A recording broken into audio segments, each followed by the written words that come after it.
Make up mine. Fight. Getting kills in Team Fortress 2 is fun.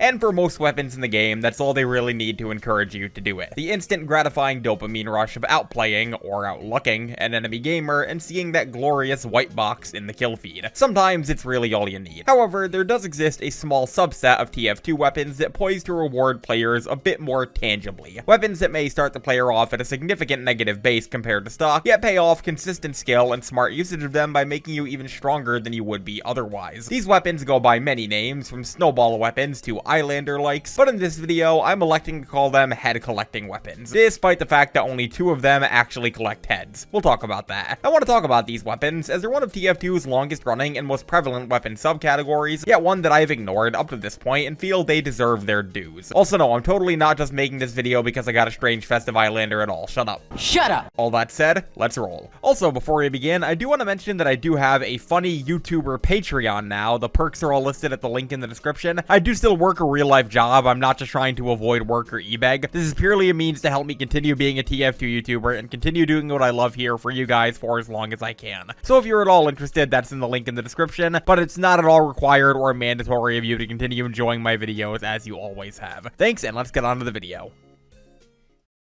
There can be only one! Let's start off with the original poster child of the head-collecting weapons brand in TF2. It's one of the game's most iconic subclass-facilitating tools, and one that wears its intended design and inspiration on its sleeve. Demoman's Eyelander. This weapon is so damn cool, being nothing more than a large, worn, blood-soaked claymore that Demoman can use to decapitate his enemies. It's such a badass design, and one that, through its extensive lore, in particular spotlight within the game's branding, is unmistakable within TF2's weapon lineup. It's also a pretty elaborate reference to both Demoman's origins in the Scottish Highlands and the movie Highlander, which I like because it's also the basis for one of my favorite power metal songs of all time.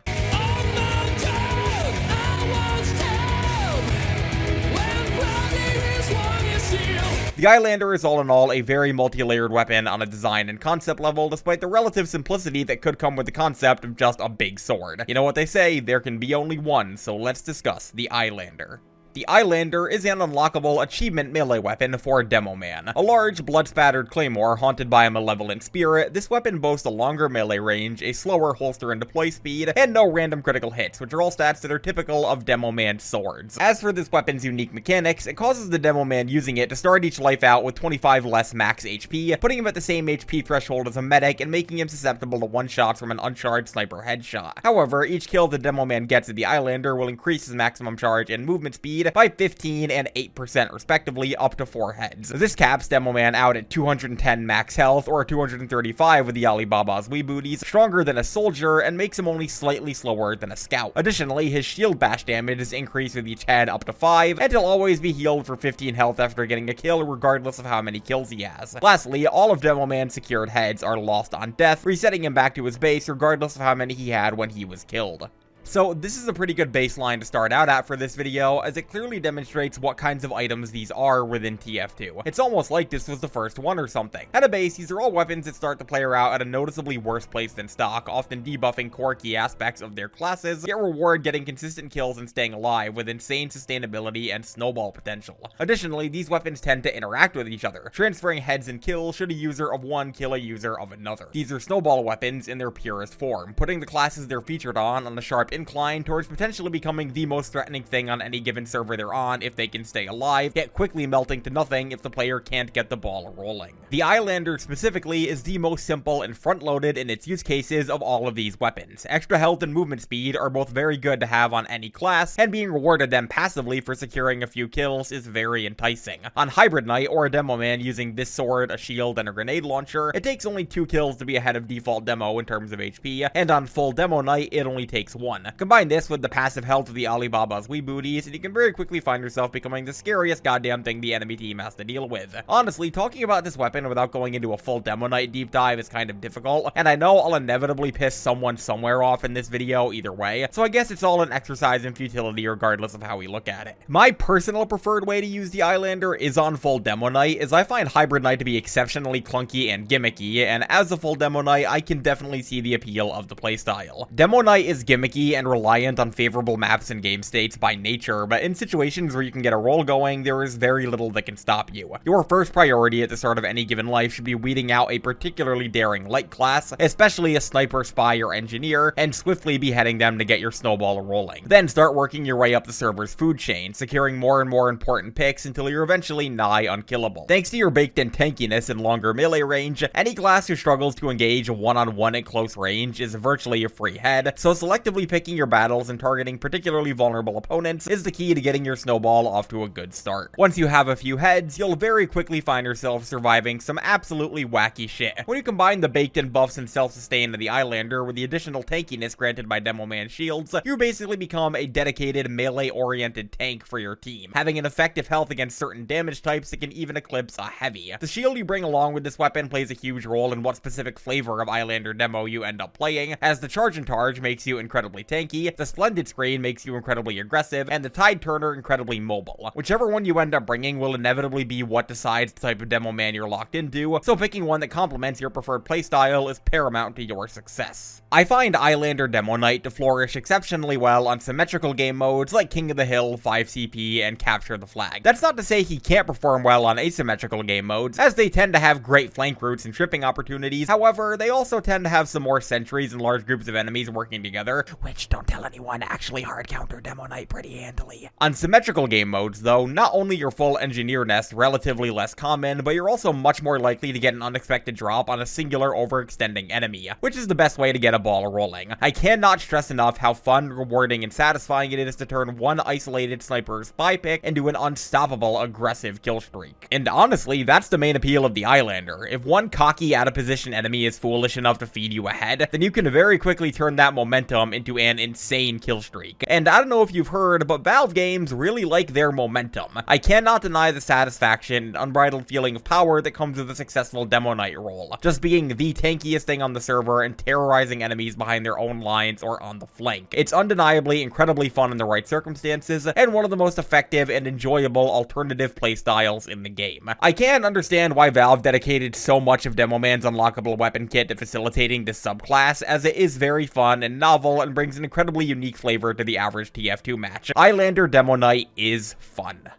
That said, I'm a little cooler on Demo Knight in general than most others. I've pretty notoriously made my stance on subclasses and meme playstyles known in the past, and while I do consider Eyelander Demo to be much more effective and useful to a team than something like Fat Scout or Stake Heavy, for example, there certainly are situations where it just isn't the optimal play to bust out. I cannot stress enough how frustrating it is to be on attack on an asymmetrical game mode, having a sentry nest and enemy hold on the opposing team keeping you from pushing forward, and having the one fucking Demo Knight on your team refusing to use a real gun because he watched one Solar Light video and insists on throwing himself at the enemy team over and over. Despite the opinions of some very insistent players, Demo Knight is not always the objective optimal play for every match. As I said earlier, Demo Knight is contingent on a favorable map and game state to work properly. You're not going to get much usage out of this subclass on a choke heavy map with very few flank routes. At a certain point, you're just kind of standing around waiting for an enemy to overextend to get a single head. You need to be able to secure kills to get a Demo Knight roll going, and there will be situations where the enemy team just isn't going to let that happen. A melee-only playstyle can only do so much in the face of an enemy who are hiding behind a wall of guns. Also, this goes for every weapon in this video, and is not at all exclusive to the Eyelander or Demo Knight, but you are so severely at the mercy of casual fuckery while using these weapons. All it takes to end your 10-head roll is one astute spy, crack sniper, unexpected sentry spot, well-positioned heavy, or unfortunate random crit that just so happened to catch you off guard. Anything that can consistently one-shot or outdamage you will surely be the cause of a lot of headache using the weapons in this video. But even with all that said, I do still enjoy Eyelander Demo from time to time. Even if I don't find it to be the singular most fun thing in the game, it's still damn fun when it works. And hey, if you're having trouble with the things I mentioned here but still want to use this weapon, just try Hybrid Knight. The Eyelander as a weapon is reliant on things going your way and enemies allowing you to become unstoppable to flourish, but there are concrete ways to tip the scales in your favor. With the right game state, enemy team composition, and map, there is very little that can oppose a competent Demo Knight. It isn't my personal first pick for every game mode, but when it works, by golly, it really works. And all of it was made possible by one funny little cursed sword. There can be only one!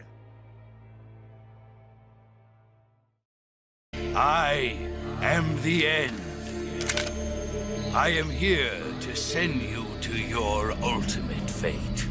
We've arrived at this part of the video. For those of you who don't know, I've referenced in the past that Sniper is far and away the class I'm conventionally worst at in TF2. While there are individual things I struggle at more, like rocket jumping and trick stabs, Sniper is the class whose core conceit I am consistently the worst at putting into practice. I just can't click on those heads. And that doesn't bode well for this video, as our next weapon, the Bizarre Bargain, is easily the most strict, least lenient, and most reliant on consistent skill to make work out of all of Sniper's primaries, and arguably all weapons in the game. In the hands of a competent, skillful Sniper player, this thing is arguably the single best item in the game at shutting down entire servers. Yet in the hands of someone who struggles to click heads, it's significantly less so. But how can a weapon exist in such a dichotomy? Let's talk about it. The Bizarre Bargain is an unlockable primary weapon for Sniper. An ornate, wood-carved rifle resembling a Giselle, this weapon's primary trait is that it heavily alters the Sniper's charging mechanic based on head secured. At a base, his weapon shots charge 50% slower than Sniper's other rifles, taking over 6 seconds to reach maximum charge. As you secure headshot kills, however, this process is steadily sped up, matching the stock Sniper rifle at 2 heads and taking just under 2 seconds to reach max charge at 6 heads or more. Additionally, all of this weapon's heads are lost on death. This allows a Sniper who can consistently secure headshots to become an extremely threatening source of rapid-fire instant kills, yet severely hampers a Sniper who struggles to click heads on a regular basis. So, right out of the gate, this should seem like either an incredibly strong, damn near game-killing weapon, or an incredibly weak fringe pick based entirely on where your skills as Sniper lie. More so than any other weapon in TF2, this is an entirely skill-dependent tool that's balance lives and dies by the capabilities of the person using it. In the hands of a Sniper who can click heads like it's nothing without a second thought, this thing is pretty much a direct upgrade from stock and a no-brainer to equip. For an inverse type of Sniper though, it's exactly the opposite, requiring 2 heads to even match stock and essentially being a pure debuff without them. What's worth noting though is that this weapon used to be even more strict. On release, the Bizarre Bargain lost 1 head on body shot and completely wiped its head counter on a miss. This was extremely brutal to say the least, and seems pretty much tailor-made for cheaters, as even the best, most accurate Sniper players couldn't be asked to consistently perform perfectly at all times. This weapon quite literally mandated perfect play on release, severely punishing players for hitting heads anything short of 100% of the time. It was pretty much the ultimate flex weapon, requiring blistering overconfidence and a sureness in your aim that was almost delusional at regular human levels of play. Or, you know, LMAO box, that worked too.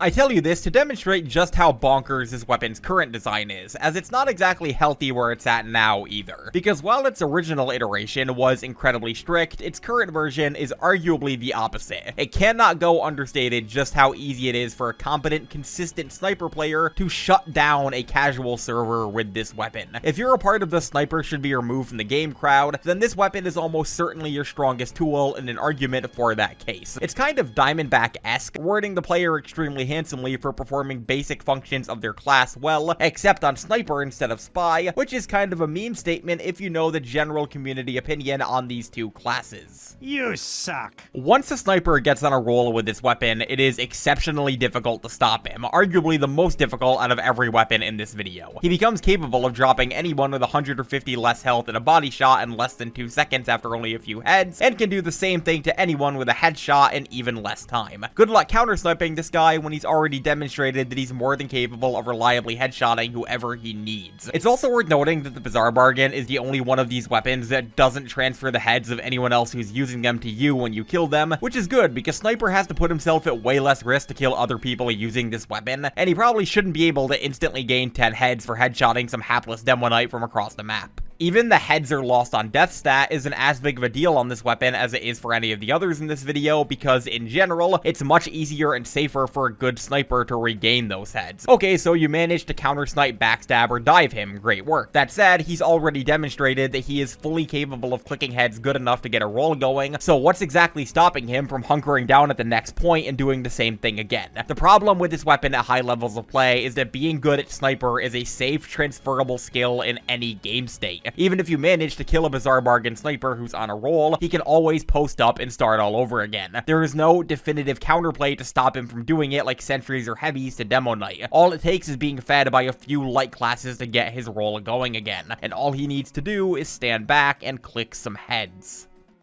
But This really only applies in the case of an exceptionally cracked and consistent sniper player. The vast majority of authentic human players you'll encounter in casual will not be these kinds of snipers. While it is inevitable to eventually be matched up against one of these guys, more times than not, you will not have to deal with a plat bizarre bargain sniper pub stomping your server and preventing you from leaving spawn. As I said earlier, this is an exceptionally skill dependent weapon, and at lower or even average levels of sniper play, this thing is mostly fine. I can say this because I'm bad at sniper, and I know from experience just how detrimental getting on a roll with this weapon can be to your game plan, and just how easy it is to die and lose all of the heads once you do. Look at me, I don't even have a cool bizarre bargain. This thing's Civil Servant Mark II. I have this and this, but don't want to shell out for this. That should tell you how often I make good use of this weapon. The bizarre bargain, to me, is the ultimate dangling carrot in TF2. A weapon that promises unmatched pub stomping potential and an assured direct upgrade from stock if you can use it well, but only if you can use it well. This thing is insane when turned over into the hands of a competent high-level sniper player, yet only brings crushing disappointment and humbling to any of us lowly plebs in casual. It's the rich get richer TF2 weapon. If you're already well off as the most oppressive class in the game, this thing just kind of tips you fully into Mr. Burns' mega capitalist territory. Yet the vast majority of casual TF2 players are the Homers, Lennys, and Carls of the game, the working class ordinary folk who can only aspire to reach the top someday. Also, people who use the classic and Sydney Sleeper are like the Frank Grimeses. I'm honestly not sure if this capitalism analogy works, but basically what I'm trying to say is that a good bizarre bargain sniper is like the 1% of the casual skill economy, and everyone else are the 99%. In a non-social commentary way of putting it, the bizarre bargain is kept in check on a balance level simply because not every sniper is a UGC plat god. It is difficult and takes a lot of mechanical execution to land every headshot you fire, and it's even more difficult to stay alive after painting such a large target on your head. If this exact same design was on a heavy minigun or pyro flamethrower, getting stronger and stronger with each kill, it could definitely ruin the game, but it's less severe on a sniper rifle due to the higher required baseline of mechanical skill. I know some people believe getting headshots as sniper is the easiest and most brain dead thing in the game, just stand back and click heads, but if that were the case, then everyone would be playing bizarre bargain sniper at every level of play. All things considered, the bizarre bargain is a fucking conceptually wacky TF2 weapon that gets even wackier the better the player using it is. In the hands of a dominant sniper player, this thing is uncontested and genuinely arguable as the single best weapon in the game. Yet in the hands of anyone of a lower skill level, any other sniper rifle is better. This thing only hits its true stride with hypothetically perfect and optimal play. And while I don't think this is objectively a very healthy or good weapon design for a game like TF2, it honestly is kind of a miracle and marvel that it hasn't had more of an impact on the game's overall health than it has. As it presently exists, the bizarre bargain is an occasional pub stomping tool when the top brass of sniper players want to bust it out, and not an entirely over-centralizing game-ruining pick. And considering the state of TF2 for the past few years, I'll gladly take that over the alternative. Good shot, mate. Justice reigns from above! Next up, we've arrived at Soldier's Airstrike, a weapon that I'm not entirely sure how to speak about without triggering YouTube's demonetization flags for being incredibly culturally insensitive. We're just gonna have to hand-wave everything to do with this weapon's name and design, and just talk about it as a weapon within TF2. The things we gotta do to be YouTubers for this 16-year-old game. Regardless, the Airstrike is interesting, as it's the first weapon in this video that doesn't actually collect heads, but rather just collects kills in general. Functionally, it's otherwise identical to the other weapons in this video, but I guess doing this to people leaves a bit more than a head behind. It's also probably the closest approximation to a pure gimmick out of everything in this video, and I say that with full knowledge of the Eyelander. Regardless, let's discuss some stats. The Airstrike is an unlockable primary weapon for Soldier, a large cylindrical rocket launcher resembling that one thing Oppenheimer made. This weapon's primary trait is its focus on rocket jumping and attacking enemies from above. At a base, its rockets deal 15% less damage to both enemies and the soldier using it, and have a 10% smaller blast radius compared to stock. Neither of these stats affect the soldier's ability to rocket jump, however. When rocket jumping, this weapon's firing speed is increased by a whopping 185%, and its blast radius is further reduced by 20. What all of this basically means is that when you're blast jumping, you can hammer enemies with rapid fire rockets from above. As another primary mechanic, this weapon gains one extra rocket in its clip up to a maximum of 8 with each kill, allowing for up to 7 rockets to be rained on enemies after expending one for a rocket jump. These are, of course, lost on death.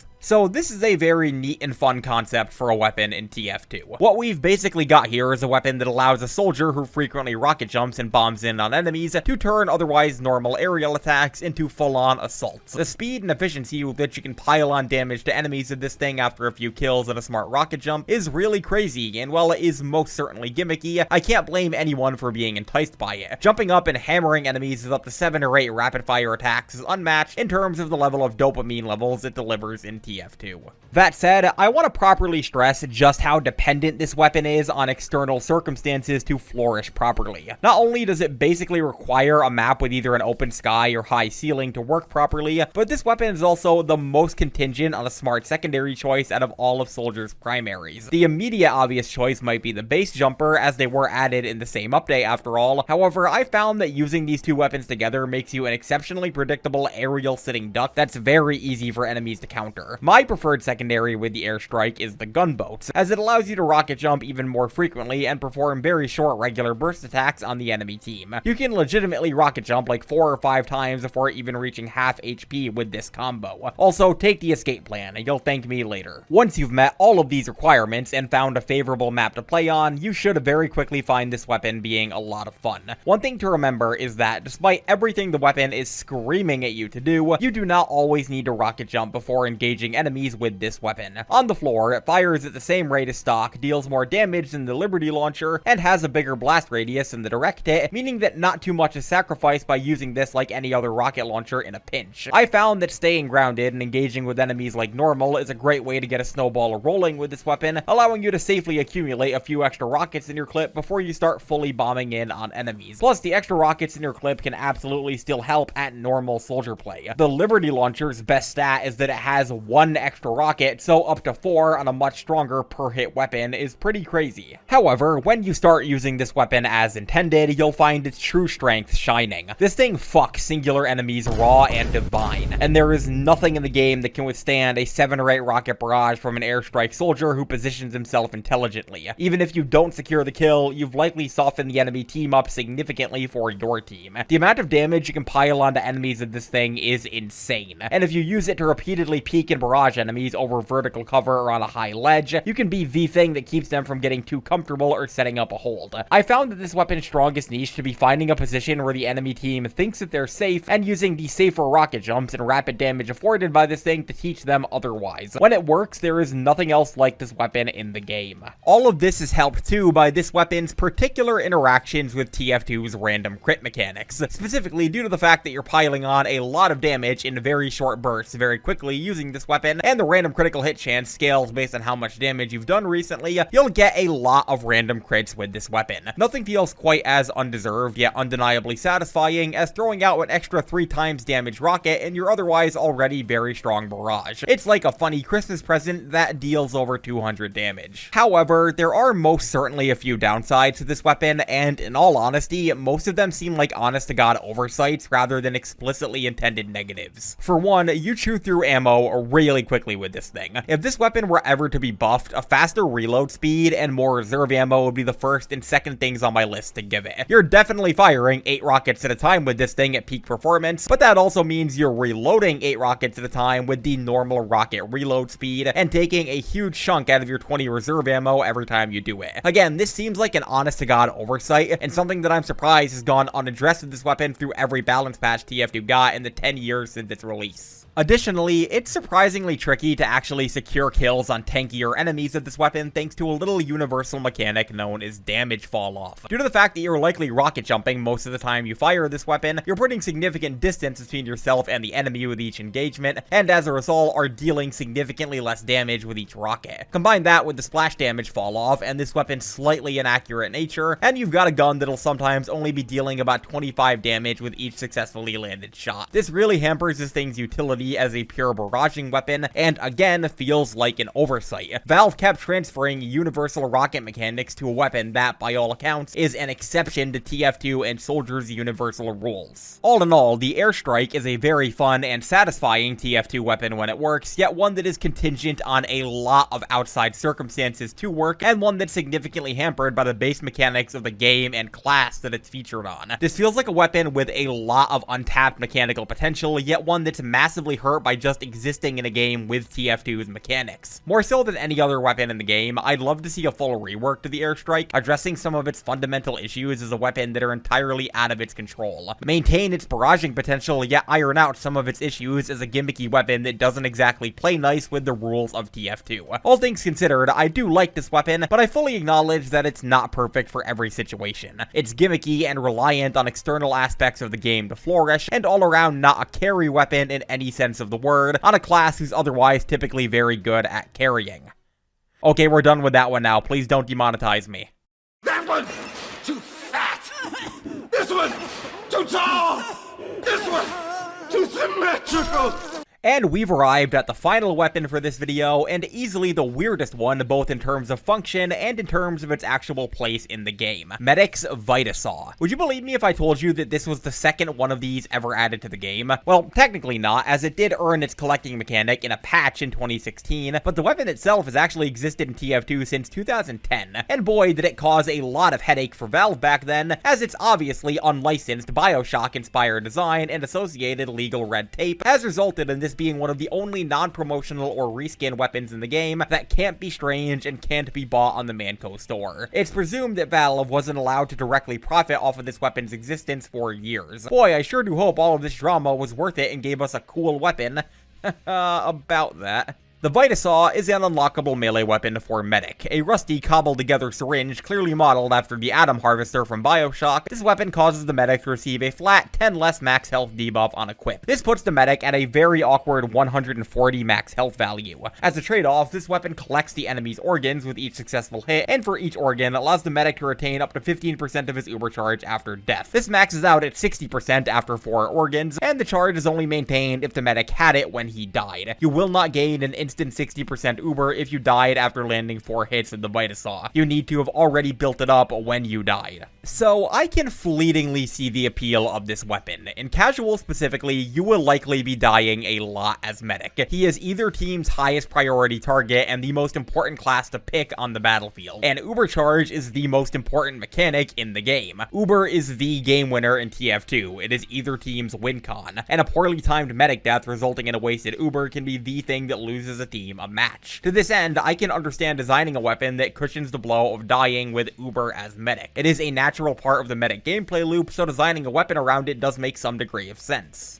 Hell, I can even understand the 10 less max health, as being able to maintain an uber after a death is undeniably powerful and can undermine a lot of the enemy team's work, so a proportionately significant downside is probably warranted. The 140 max health value actually isn't too big of a deal and doesn't cause the Medic to cross too many damage thresholds he wasn't already. He's still one shot by a body shot or a headshot, is still 3 shot by a hit from most stock melee weapons, is still 2 shot by most primaries, etc. It definitely can come into play. Any amount of decreased max health is significant, but a meager 10-point decrease on a class who was already over the 125 line is definitely on the generous side of what Valve could have given this weapon for a negative. All that said, this is one of the most perplexing goddamn weapons in the game. Its core conceit is solid, maintaining an uber charge after a death, but for the life of me, I cannot figure out how Valve expects you to put this weapon into practice. The two halves of the Vita-Saw's design are directly at odds with each other. It expects you to be both healing your team, steadily gaining and holding onto an uber charge, but also aggressively attacking enemies at least 4 times a life to be taking full advantage of its only positive. So you want a passive, uber safety oriented melee weapon that's also aggressive and encourages you to attack enemies?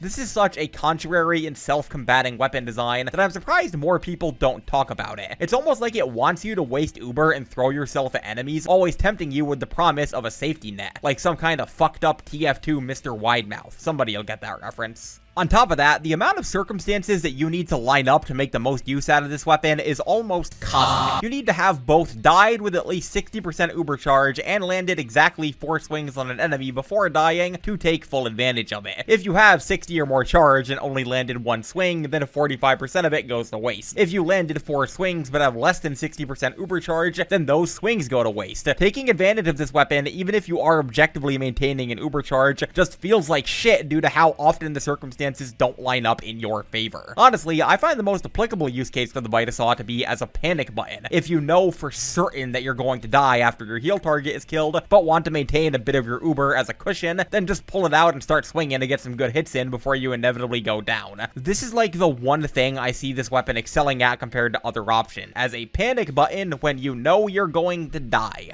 And all of that's not even mentioning the huge elephant in the room, which is the Uber-Saw. Why would you ever bring a melee weapon that weakens your class with the promise of maintaining 60% of your Uber charge on death after 4 swings, when you can get 100% with those 4 swings with one of the other options? I realize that this game isn't a binary, there are nuanced situations where either of these weapons could be helpful, but in general, the immediate usefulness of a guaranteed 100% Uber charge for 4 successfully landed attacks will tend to beat out the delayed usefulness of 60% after death for those 4 attacks. You could have used that guaranteed Uber charge to survive and escape and not had to worry about how much you had after dying. This is what makes me so confused about the Vita-Saw. It feels so at odds with itself and medic as a class that it's genuinely a wonder that its current design made it past the concept phase. When it released, this weapon had the same negative, yet caused you to passively maintain 20% Uber after a death guaranteed. And while I realized this was not a healthy design and it was a bit too strong for a passive ability, I genuinely prefer it to its current design because at least it's straightforward and not actively beating itself up. If Valve could find a way to bridge these two designs, then I think the Vita-Saw could be worth something. As is though, I'm comfortable calling this medic's worst unlockable melee. Every other medic melee has a niche. The Uber-Saw builds free Uber, the Amputator provides AoE healing, the Solemn Vow provides The gift of knowledge. and even the stock has the highest no drawbacks DPS. The Vita-Saw, however, is just a confused Frankenstein of a weapon that wouldn't be out of place in one of Medic's freak show experiments. It does nothing but cushion death in a way that's slower and less reliable than doing the same thing with the Uber-Saw, and is all in all a clear loser for this video. I'm glad that this is the weapon that can't be strange. And there's a look at TF2's head, kill, and organ collecting weapons. From fun, if gimmicky, alternative playstyles, to damn near over-centralizing pub stomp weapons, to whatever the hell the Vita-Saw is, I'd say this is one of the more mixed bags of weapon subcategories we've discussed in TF2. It's interesting how a group of weapons this old that share such a unified design concept vary so wildly in their usefulness and strength, but I guess it does just go to show the deeper nuances of TF2's balance and design. Even if a bunch of weapons do share something in common, they're not always likely to get along. Just like mixing different groups of nerds in real life. Regardless, thanks, hope y'all have a fantastic day before, during, and after watching, and I'll catch y'all later. Cheers!